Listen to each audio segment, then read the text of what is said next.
Hi praise the lord. This is pastor Heman. దేవుని యొక్క మహా ఉన్నతమైన కృపలో వర్ధిల్లుతున్నటువంటి మీ అందరికీ కూడా ప్రభువైన యేసుక్రీస్తు వారి యొక్క ఉన్నతమైన ప్రశస్తమైన అతి శ్రేష్టమైనటువంటి శుభనామంలో మీ అందరికి నిండి శుభాభివందనాలు తెలియపరుస్తున్నానండి. అందరూ కూడా బాగున్నారని నేను ఆశపడుతున్నాను. మీ అందరి నిమిత్తమే మా యొక్క అనుదిన ప్రార్థనలో తప్పకుండా నేను జ్ఞాపకం చేసుకుంటా ఉన్నాను.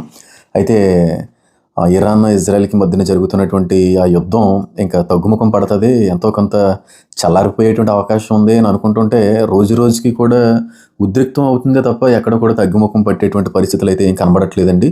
చాలా భయంకరమైనటువంటి రీతిలో యుద్ధం అంతా కూడా రోజుకి ఈ రోజుకి 5 days కంప్లీట్ అయింది. ఇంకొక 2 days కానీ ఇదే విధమైన రీతిలో కంటిన్యూ అయితే మాత్రం పరిస్థితులన్నీ కూడా తారుమారైపోయేటువంటి పరిస్థితులే కనబడతా ఉన్నాయి. ఎందుకంటే ఇరాన్ కూడా ఎక్కడ కూడా తగ్గట్లేదు. అయితే నిన్నటి కాల సమయంలో ట్రంప్ గారి యొక్క వైఖరి, ట్రంప్ గారి యొక్క ఫేషియల్ ఎక్స్ప్రెషన్స్ అన్నీ కూడా చూస్తే నిన్న మొన్నటి వరకు ఉన్నటువంటి ఆ ధైర్యం, నిన్న మొన్నటి వరకు ఉన్నటువంటి ఆ ఉత్తేజం, ఉత్సాహం అనేటువంటిది ఆయనలో కోల్పోయినట్టుగానే కనిపిస్తుంది.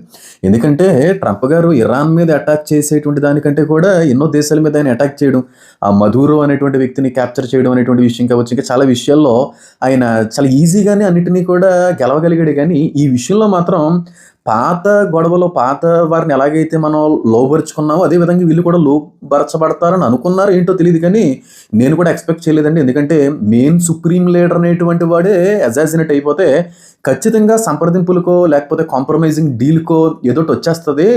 ఆ పుటిన్ గారిని మధ్యవర్తిగా పెట్టి ట్రంప్ గారితో ఏదో రకంగా ఇది డీల్ని కుదిరిస్తారని అనుకున్నాను. కానీ ఇరాన్ వాళ్ళు ఎక్కడ కూడా తగ్గట్లేదండి. ఎందుకని అంటారా, సుప్రీం లీడర్ని అంత నిర్దాక్షిణ్యంగా మా దేశంలోకి వచ్చి ఈ 2 దేశాల వాళ్ళు అటాక్ చేసి ఆ వృద్ధాప్యంలో ఉన్నటువంటి వ్యక్తితో పాటుగా తన చిన్న మనవరాలు 3 సంవత్సరాల వయసు ఉన్నటువంటి మనవరాల్ని, సొంత భార్యని, వారి యొక్క మేనల్లుడిని, వారి యొక్క కుమార్తెను కూడా పొట్టను పెట్టుకుంటే మాట్లాడనటువంటి మీరు ఈ రోజున మనం అందరం కూడా ఒకటని చెప్పి పలికినటువంటి ఈ కొరియా కావచ్చు, చైనా కావచ్చు, ఈ రష్యా కావచ్చు ఏ విధంగా స్పందించకపోగా మేము ఒక్కరమే ఇంచుమించుగా 10+ దేశాల మీదకి యుద్ధంకి వెళ్తే కనీసం ఒక్కరు కూడా మాకు మద్దతు పలకలేదే అనేటువంటి వార్తలు కూడా అక్కడ సర్క్యులేట్ అవుతా ఉన్నాయి. నిజమే కదా. వాస్తవానికి రష్యా ముందుకు వస్తుందని అనుకున్నాను. ఇంచుమించుగా నార్త్ కొరియాకి సంబంధించిన కిమ్ కూడా రీసెంట్గా నిన్న పోస్ట్ చేశాడు. అంటే ఇరానియన్స్ ఎలా మాట్లాడుతున్నారో అక్కడ ఉన్నటువంటి గవర్నమెంట్ ఈ విధంగా స్పందిస్తుందని అనుకున్నాడు, ఏంటో తెలియదు. కానీ నాకు కానీ మెంటల్ లెగిసిందంటే మాత్రం ఒక్క మిజైల్తో ఇజ్రాయిల్ని లేకుండా చేసి పాడేస్తాను అన్నట్టుగా నిన్నటి కాల సమయంలో కిమ్ అనేటువంటి వాడు కూడా పోస్ట్ పెట్టాడు. అలాగే రష్యా ప్రెసిడెంట్ అయినటువంటి పుటిన్ కూడా మీరు అర్జెంటుగా వాళ్ళ మీద అటాక్ కానీ మీరు ఆపకపోతే ఇది 3వ ప్రపంచ యుద్ధానికి దారి తీసే అవకాశం ఉందని చెప్పి పుటిన్ మాట్లాడడంలో ఉన్నటువంటి ఉద్దేశం బట్టి కూడా ఈ యుద్ధం ఇంకా పెరిగే అవకాశం ఉందేమో అనేటువంటి కారణాలు అయితే కనబడుతున్నాయండి. ఖచ్చితంగా 1-2 daysకి చూస్తారు, లేదంటే మాత్రం ఖచ్చితంగా వాళ్ళకి సపోర్ట్ చేసేటువంటి దేశాలన్నీ కూడా ముందుకు రావడం ఖచ్చితంగా జరుగుతుంది అనేటువంటి ఒక బలమైన అభిప్రాయం అయితే నేను కలిగి ఉన్నానండి. ఏదైనప్పుడు కూడా చాలా భయంకరమైనటువంటి పరిణామాలు. ఎందుకంటే ఇరాన్ కూడా ఎక్కడ తగ్గట్లేదు. ట్రంప్ గారి యొక్క ఆ ఫేషియల్ ఎక్స్ప్రెషన్స్ అన్నీ కూడా డల్ అయిపోయినాయి. ఇంకా ఆయన ఇదేంటి ఇరాన్ ఈ విధంగా రెస్పాండ్ అవుతుంది, నేను అనుకున్న విధంగా రెస్పాండ్ అవ్వట్లేదు కదా అన్నట్టుగా కనబడుతుంది ఆయన యొక్క వైఖరి అంతా కూడా. ఎందుకంటే నేను అంతా కూడా చాలా జోవియల్గా ఏం కనబడలేదు. ఎప్పుడు కెమెరా కనబడినా సరే కెమెరా ముందు ఎప్పుడు కూడా హైఫై ఇస్తూనో లేకపోతే హక్ చేసుకుంటూనో ధైర్యపరుస్తూనో నవ్వుతూనే మాట్లాడే వ్యక్తి ఆయన హెడ్ అంతా కూడా బెండ్ చేసుకుని నడిచినటువంటి పరిస్థితి.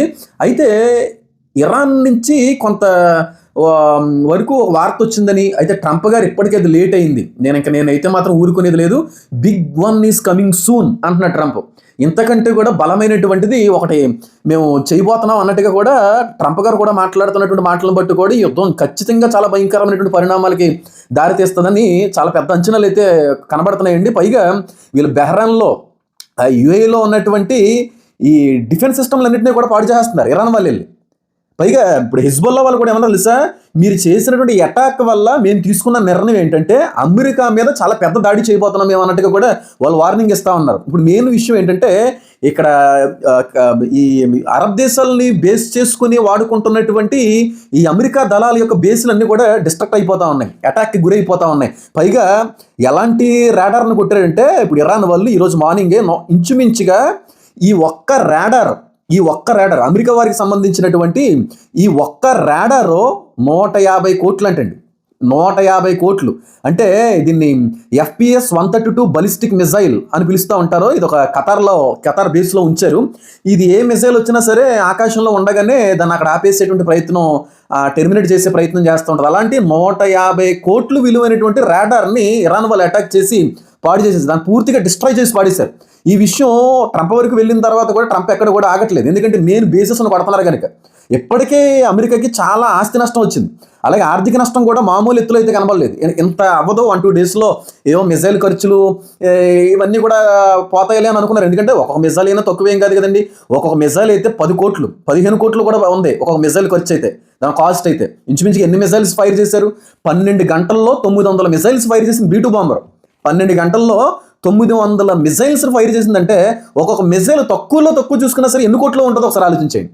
ఆ ఆయుధాలు మిజైల్స్ అన్ని కూడా పక్కన పెడితే వీళ్ళు బేస్ ఎంత పోయింది, యుఎస్ బేసెస్ ఎన్ని నష్టపోయారు, వీళ్ళు డిఫెన్స్ ఎయిర్ డిఫెన్స్ ఎంత నష్టపోయింది, అబ్రహాం లింకన్ అనేటువంటి ఆ నౌకా దళాన్ని ఎంత భయంకరమైన రీతిలో డిస్ట్రాయ్ చేస్తారు. కాబట్టి ఇప్పటికే ఈయనకి వయసు మందమైంది, కాబట్టి ఇంకెవరి మాట కూడా వినేటువంటి పరిస్థితులు అయితే ట్రంప్ గారు లేరు.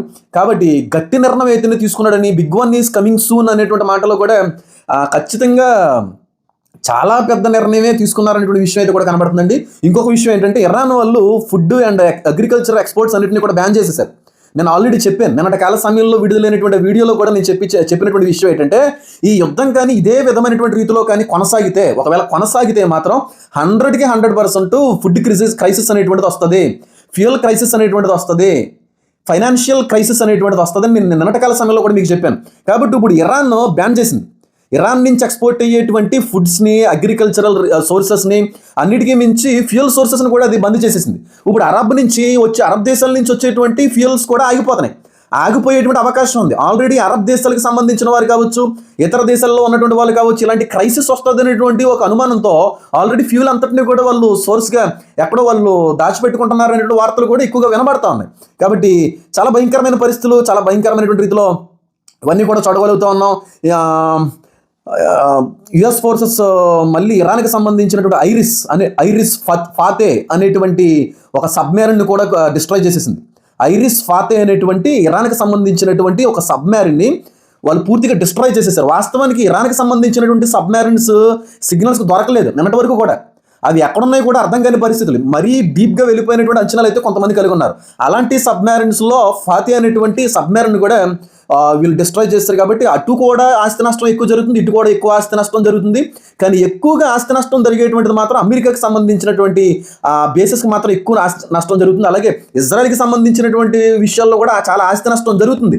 అయితే ఇజ్రాయెల్ కానీ అమెరికా కానీ దాన్ని ఒప్పుకోవట్లేదు, ఎందుకంటే బయట కొంత డిఫేమ్ చేసినట్టుగా డిగ్రేడ్ చేయబడినట్టుగా ఉంటుంది కనుక వీళ్ళు వాటన్నిటిని కూడా బయటికి విడుదల చేసేటువంటి పరిస్థితులు అయితే రావట్లేదు. కానీ ఇరాన్ వాళ్ళు మాత్రం ప్రతి రాత్రి అంటే మిడ్-నైట్ 9-10 o'clockకి ఆ టైంకి మాత్రం ఈ రోజు మీకు పండగే అనేటువంటి పోస్టులు అయితే మాత్రం ఇరాన్ వాళ్ళు పెడుతున్నారు ఇజ్రాయెల్ని ఉద్దేశించి.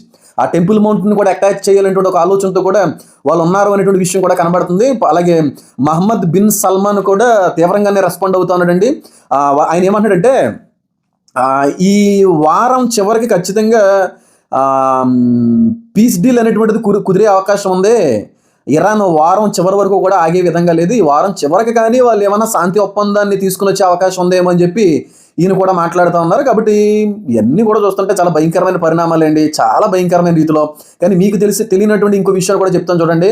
ఇప్పుడు ఎప్పుడైతే అయోతల్లా ఖమేనియా గారు అక్కడ అసాసినేట్ అయ్యాడో, ఆ సుప్రీం లీడర్ ఎప్పుడైతే దిగిపోయారో వెంటనే వాళ్ళ ఫ్యామిలీలో ఉన్నటువంటి వ్యక్తి ఇంకొక వ్యక్తి వెంటనే అక్కడ ఆ లీడర్ ప్లేస్లో ఆయన ఆమోదం పొందుకున్నాడు. అయితే ఈయన రావడంతోనే ఉదయం 9 గంటలకి ఇరాన్ అధ్యక్షుడిగా ఆయన నిలబడితే మధ్యాహ్నం 3 గంటలకల్లా ఇజ్రాయెల్ వెళ్ళి ఆయన లేపేసింది. ఇప్పుడు అయోతల్లా గారు అసాసినేట్ అయినటువంటి కొన్ని గంటల వ్యవధిలోనే వెంటనే ఒక నాయకుడిని నిలబెట్టారు, వాళ్ళ ఫ్యామిలీ మెంబర్నే. ఆ నాయకుడు ఉదయం 9 గంటలకి ఆ అధికారాన్ని చేపడితే మధ్యాహ్నం 3 గంటలకు లేపేసింది. 2 days నుంచి కూడా ఎవరు నిలబెట్టాలంటే ఆలోచనతో వాళ్ళు కలిగి ఉన్నారు. అయితే నిన్నటికాల సాయంత్రకాల సమయానికి మాత్రం ఈ అయోతల్లా గారి యొక్క కుమారుడిని నిలబెట్టారు మళ్ళీ సుప్రీం లీడర్గా. ఆయన కూడా చాలా భయంకరమైనటువంటి క్రూర నేర చరిత్ర కలిగి ఉన్నవాడని కూడా చాలామంది మాట్లాడుతున్నారు. అయితే ఇరాన్కి సంబంధించినటువంటి డిపార్ట్మెంట్ వాళ్ళు కానీ ఆ గవర్నమెంట్లో ఉన్న వాళ్ళు కానీ ఎవరు కూడా ఈ పదవిలోకి రావడానికి ఎవరు కూడా ధైర్యం చేయట్లేదు అనేటువంటి విషయం కూడా బయటకు వస్తూ ఉందండి. వాస్తవానికి ఇంకో విషయం చెప్పాలి, ఇండియా హై అలర్ట్లో ఉందని చెప్పి నిన్నటి కాల సమయంలో అమిత్ షా గారు కూడా పోస్ట్ పెట్టారు. ఇండియాకి సంబంధించినటువంటి కొన్ని స్టేట్స్, కొన్ని ప్లేసెస్ మాత్రం హై అలర్ట్ ప్రకటించారు. ఎందుకంటే మన ఇండియాలో ఉన్నటువంటి ముస్లిం మతానికి సంబంధించినటువంటి సహోదరుల నుంచి ఎక్కువ ర్యాలీస్ అనేటువంటివి కనబడతా ఉంది. కాబట్టి అక్కడెక్కడో 1000 కిలోమీటర్ల దూరంలో ఉన్నటువంటి 1000 కిలోమీటర్లు చాలా వేల కిలోమీటర్ల దూరంలో ఉన్నటువంటి ఆ ఇరాన్ అధ్యక్షుడు చనిపోతేనే ఇక్కడ ఉన్నటువంటి వాళ్ళు ఈ విధంగా రియాక్ట్ అవుతున్నారని చెప్పి ప్రస్తుత గవర్నమెంట్ కూడా ఆలోచనలోకి పడిపోయింది. కాబట్టి ఇది ఖచ్చితంగా బయట టెర్రరిస్ట్కి ఆహ్వానాన్ని పలికేటువంటి విధంగా ఉందని ఇండియా కూడా హై అలర్ట్ ప్రకటించింది, అమెరికా కూడా హై అలర్ట్ అనేటువంటిది ప్రకటించింది. అలాగే సోనియా గాంధీ గారు కూడా స్పందించారు ఈ విషయంలో. ఖచ్చితంగా కమ్యూనియా గారి విషయంలో జరిగినటువంటిది పూర్తిగా తప్పన్నట్టుగా ఆవిడ కూడా మాట్లాడుతున్నారు. మోడీ ఖచ్చితంగా వెళ్ళి ఏదో ఆపాలన్నట్టుగా కూడా వాళ్ళ యొక్క మాటలు కనబడుతున్నాయి. కానీ నేను చెప్పాలనుకున్న విషయం ఏంటంటేనండి, ఇప్పుడు అసలు కమ్యూనియా గారు 36 సంవత్సరాల నుంచి ఎవరో కూడా పట్టుకోలేనటువంటి ఈ వ్యక్తిని అమెరికా, ఇజ్రాయెల్ కలిసి ఎలాగా ఆయన్ని అసాసినేట్ చేశారో చెప్తే మీరు ఆశ్చర్యపోతారు. ఎందుకంటే చాలా జ్ఞానయుక్తంగా నిజంగా వాళ్ళ యొక్క ప్లాన్ అయితే మాత్రం మామూలుగా లేదు. ఇరాన్కి సంబంధించినటువంటి మిలిటరీ డిపార్ట్మెంట్ వాళ్ళు కూడా నిన్నటి కాల సమయంలో విషయాన్ని తెలియపరిచారు. ఏమనంటే ఏదో ఇప్పుడుకుప్పుడు ఏదో అనుకొని చేసింది అయితే కాదు, చాలా నెలల నుంచి జరుగుతున్నటువంటి ప్లాన్ ఇది. ఈ కమ్యూనియా గారిని ఖచ్చితంగా అసాసినేట్ చేయాలన్నటువంటి ప్లాన్ ఈనాటిది కాదు, ఎన్నో దశాబ్దాల నుంచో నెలల నుంచో జరుగుతుంది అని కూడా వాళ్ళు చెప్పారు. అయితే రీసెంట్గా తెలిసిన విషయం ఏంటంటే ఇజ్రాయేల్ మొసాద్ ఏజెంట్స్ అందరూ కూడా నిఘా పెట్టారండి కమ్యూనియా గారి మీద. పూర్తి నిఘా ఉందని చాలా నెలల నుంచి ఈ కమ్యూనియా గారు ఉన్నటువంటి ఆ ప్లేసెస్లో ఉన్న సీసీ కెమెరాస్ని, అలాగే కమ్యూనియా గారి యొక్క ఏరియాలో ఉన్నటువంటి ట్రాఫిక్ సిగ్నల్స్ దగ్గర ఉండేటువంటి ఆ సీసీ కెమెరాస్ ఉంటాయి కదా, వాటన్నిటిని కూడా వీళ్ళు హ్యాక్ చేశారంట. వీళ్ళు హ్యాక్ చేశారనేటువంటి విషయం వీళ్ళు చెప్పే వరకు కూడా ఇరాన్ వారికి తెలియదు. ఇన్ని నెలల క్రితం అది హ్యాక్ అయింది. అంటే ఎప్పుడైతే అయోతల్లా గారి యొక్క సెక్యూరిటీ ఫోర్సెస్ యొక్క అక్కడ కదలికలన్నింటినీ కూడా వాళ్ళు గమనిస్తున్నారు. ఎంతమంది ఉన్నారు, ఎంతమంది బయటికి వెళ్ళారు, ఎంతమంది లోపలికి వెళ్తున్నారు, ఎక్కడైతే సెక్యూరిటీ ఫోర్సెస్ ఎక్కువ ఉంటాయో అక్కడ ఆ వ్యక్తి ఉన్నాడు అనేటువంటి ఒక ఆలోచనలో వాళ్ళు వస్తారు. కాబట్టి ఆ ఏరియాలో ఉన్నటువంటి ట్రాఫిక్ సిగ్నల్స్ దగ్గర ఉన్నటువంటి సీసీ కెమెరాలన్నీ కూడా హ్యాక్ చేసిందంట ఇజ్రాయెల్ మొసాద్. కాబట్టి దాని ప్రకారంగా దాని సహాయంతో ఈ ప్లేస్లో ఉన్నాడు అనేటువంటి కన్ఫర్మేషన్తో ఆయన అటాక్ చేయడం అనేటువంటిది కూడా జరిగిందని ఇజ్రాయెల్ వాళ్ళు కూడా తెలియజేశారు. దీంతో పాటుగా సీసీ కెమెరాస్ మాత్రమే కదా హ్యాక్ చేయబడ్డాయి, అక్కడ ఉన్నటువంటి ఫోన్స్ను కూడా హ్యాక్ చేశారు. ఆర్టిఫిషియల్ ఇంటెలిజెన్స్ కూడా దీనికి తోడ్పడింది, దీనికి సహకరించింది అనేటువంటి విషయాన్ని కూడా ఇజ్రాయెల్ డిఫెన్స్ ఫోర్సెస్, ఆ మిలిటరీ ఫోర్సెస్ అన్ని కూడా విడుదల చేశాయి. 36 సంవత్సరాల నుంచి ఎంతోమంది వచ్చినప్పటికీ ఆయన ఏమీ చేయలేకపోయారు. కానీ ఆర్టిఫిషియల్ ఇంటెలిజెన్స్ వచ్చిన తర్వాత ఆ వ్యక్తిని ఏ విధంగా పట్టించిందో చూసారా. నేను ఎప్పటి నుంచో చెప్తున్నాను, 2020 సంవత్సరం నుంచి కూడా చెప్తున్నాను, ఆర్టిఫిషియల్ ఇంటెలిజెన్స్ అనేటువంటిది, ఏఐ అనేటువంటిది హ్యూమానిటీకి ఏదో సహాయం చేస్తుంది, ఏదో ఉద్ధరిస్తుందని దాన్ని తయారు చేశారు. కానీ వాస్తవానికి మానవ జాతిని హరింపజేసేటువంటి, మానవ జాతిని నాశనం చేసేటువంటి టెక్నాలజీ ఏదైనా ఉందంటే ఆర్టిఫిషియల్ ఇంటెలిజెన్సే. ఇప్పుడు ఆర్టిఫిషియల్ ఇంటెలిజెన్స్ సంబంధించిన రోబోట్స్ అన్నింటినీ తయారు చేశారు కదా, వాటిని సైన్ అవుట్ చేస్తుంటే షట్ డౌన్ చేస్తుంటే అవ్వట్లేదంట. షట్ డౌన్కి అవి ఒప్పుకోవట్లేదంట. అంటే మనిషి మీద తిరగబడుతున్నాయి. ఆర్టిఫిషియల్ ఇంటెలిజెన్స్ అనేటువంటిది హ్యూమానిటీని పూర్తిగా డిస్ట్రాయ్ చేయబోతుంది. కొన్ని రోజుల్లో మొత్తం జాబులన్నీ పోతాయి. మనిషి ఉనికి కూడా లేనటువంటి పరిస్థితుల్లో ఇదంతా కూడా తీసుకొని రాబోతుంది. కాకపోతే ఆర్టిఫిషియల్ ఇంటెలిజెన్స్ వచ్చిన తర్వాత ప్రపంచం అంతా కూడా, ఆధునిక ప్రపంచం అంతా కూడా ఎదుగుతుంది, టెక్నాలజీలో ఎదుగుతుందని అనుకుంటున్నారు. కానీ చాలా భయంకరమైనటువంటి రీతిలో ఆర్టిఫిషియల్ ఇంటెలిజెన్స్ అనేటువంటిది మానవుల్ని దెబ్బతీయబోతుందని అందులో ఏ విధమైనటువంటి సందేహం కూడా లేదు. మీరు నమ్మకపోండి, కెమెరాస్, మన ఫోన్ కెమెరాస్ని హ్యాక్ చేస్తారంటే మీరు నమ్ముతారా? మన ఇంట్లో ఉన్నటువంటి సీసీ కెమెరాస్ను కూడా హ్యాక్ చేయగలరంటే మీరు నమ్ముతారా? బెంజమిన్ నెతన్యాహు గారి యొక్క ఫోన్ని మీరు ఎప్పుడన్నా చూసారో లేదో నాకు తెలియదు. కానీ ఆయన రేర్ కెమెరాస్ మీద ప్లాస్టర్ వేసి ఉంటుంది చూసారా, నేను ఫోటో యాడ్ చేస్తాను. ఆయన రేర్ కెమెరాస్ ఏది కూడా చూపించకుండా దాన్ని క్లోజ్ చేసేసి ఉంటుంది, స్టిక్కర్ వేసేసి ఉంటుంది. ఎందుకు ఎలా చేస్తున్నారంటారు? అంత హైలీ అడ్వాన్స్డ్ టెక్నాలజీ కలిగినటువంటి ఇజ్రాయేలే వారి యొక్క పర్సనల్ ఫోన్ యొక్క కెమెరాస్ని క్లోజ్ చేశారంటే అర్థం చేసుకోండి ఆర్టిఫిషియల్ ఇంటెలిజెన్స్ ఎంత భయంకరమైనటువంటి రీతిలో తయారవుతుందో. కాబట్టి ఈ విషయాన్ని మీరు అందరూ గమనించాలి. రేపు రోజున అసలు ఇలాంటి స్మార్ట్ ఫోన్స్ వాడకపోవడమే మంచిదేమో అని అనిపించేటువంటి రోజులు కనబడతా ఉన్నాయి. కాబట్టి ఒకసారి ఆలోచన చేయండి. మనం ఉన్నదంతా కూడా అంతే తినాలండి. 100% కూడా మనం చివరి దినాల్లో ఉన్నాం, ఏ విధమైనటువంటి సందేహం కూడా లేదు. అలాగే జేడీ వ్యాన్స్ తర్వాత ట్రంప్ గారి తర్వాత వస్తాడని అనుకున్నా కానీ మార్కో రూబియోని నా తర్వాత సక్సెసర్గా నిలబెడతానన్నట్టుగా ట్రంప్ మాట్లాడుతున్నాడు. కాబట్టి ఒకసారి ఆలోచించవలసిన విషయం. మళ్ళీ ఇజ్రాయెల్ F-35 ఇరాన్కి సంబంధించినటువంటి యాక్ 130ని కొలగొడిసింది, ఫైటర్ జెట్ని. కాబట్టి ట్రంప్ కూడా చాలా గట్టిగానే రెస్పాండ్ అవుతున్నాడు 100% కూడా. ఖతార్ 10 డ్రోన్స్ని, 2 మిసైల్స్ని సంబంధించిన వాటిని ఇరాన్ పాడు చేసింది. కాబట్టి ఇది చాలా పెద్ద యుద్ధం జరిగేలా ఉందండి. 100% కొద్ది చాలా దూరం వెళ్ళేటువంటి అవకాశం అనేది కనబడతా ఉంది. కనుక మనం అందరం కూడా ఖచ్చితంగా సిద్ధపడవలసినటువంటి దినాలకు మనం వచ్చేసాం. ఇదంతా కూడా లేఖన ప్రవచనమే కదా, యేసుక్రీస్తు ప్రభు వారు అన్న మాటే కదా. ఏదో ప్రవక్తో, ఏదో అపోస్తులుడో, ఏదో సేవకుడో ప్రవచించిన మాట ఎంత మాత్రం కూడా కాదు కదా. ఆయన శిష్యులు అడిగితే ఆయనే చెప్పాడు కదా, ఒరే బాబు, నేను వచ్చే దానికంటే కూడా ముందుగా మీరు వినేటువంటి వార్తలు ఏమన్నా ఉన్నాయంటే ప్రధానంగా దేశం మీదకి దేశం వెళ్తుంది ఆయన, యుద్ధ వార్తలు వింటారు బాబు అని చెప్పి ఆయన చాలా క్లియర్గా చెప్పిన తర్వాత కూడా ఇంకా సైన్స్, ఇంకా సూచనల కోసం మనం ఎదురు చూస్తున్నాం ఏంటండి? ఒకసారి ఆలోచన చేయండి. కాబట్టి ఇదంతా కూడా ఎన్ టైం ప్రాఫెసెస్ అన్నీ కూడా నెరవేరుతూ ముందుకు వెళ్తూ ఉన్నాయి. కాబట్టి మనం అందరం కూడా 100% సిద్ధపడాలి. వీలైనంత మందిని రక్షించడానికి లేఖనాలన్నీ కూడా మనకు ఈ రోజున ఉపయోగపడుతున్నాయి. వాటిని చూపించండి, ఎప్పటికైనా తెలుసుకోండి. వాక్యం అనేటువంటి సత్యమని, ధర్మశాస్త్రం అనేటువంటి దేవుడి మూలంగా అనుగ్రహించబడిందని, ఇందులో రాయబడిన ప్రతి ఒక్క మాట కూడా తోచా తప్పిపోకుండా ఈ రోజున ప్రపంచవ్యాప్తంగా జరుగుతున్నాయి అనేటువంటి విషయాన్ని కనీసం దేవుడిని ఎరగనటువంటి వ్యక్తులకి తెలియజేసినప్పుడైనా వాళ్ళ ఆత్మనేతలు తెరవబడడానికి కొద్దిపాటి అవకాశం అయినా సరే మనం ఇచ్చిన వాళ్ళు అవుతాం అనేటువంటి ఒక ప్రధానమైన ఉద్దేశంతో నేను మాటలన్నీ కూడా తెలియపరుస్తున్నాను. ఇంకా చాలా విషయాలు అయితే మీ అందరితో నేను పంచుకోవడానికి ప్రయత్నం అయితే చేస్తాను. అలాగే ఒక ఖతార్కు సంబంధించిన ప్లేసెస్లోనే ఎక్కడికైనా ఫ్యూయల్ అనేటువంటిది 50% రేజ్ అయింది అనేటువంటి విషయం కూడా వచ్చింది ఎర్లీ మార్నింగ్. కాబట్టి మనం కూడా ఇదే విధంగా 1-2 days కానీ ఒకవేళ ముందుకు వెళ్తే మాత్రం చాలా భయంకరమైన పరిణామాలు అయితే ఎదురు కానున్నాయి. కాబట్టి ఇంకా చాలా విషయాలు వస్తున్నాయి. నాకు టైం కుదిరిన ప్రతిసారి కూడా మీ అందరితో ఈ విషయాలు పంచుకోవడానికి నేనైతే ప్రయత్నం చేస్తాను.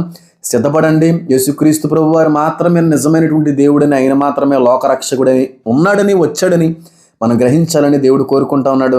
ఇజ్రాయెల్ యొక్క, అన్ని దేశాల యొక్క ప్రపంచ క్షేమం కోసం మనందరం కూడా ప్రార్థన చేయడానికి ప్రయత్నం అయితే చేద్దాం. God bless you all. Amen.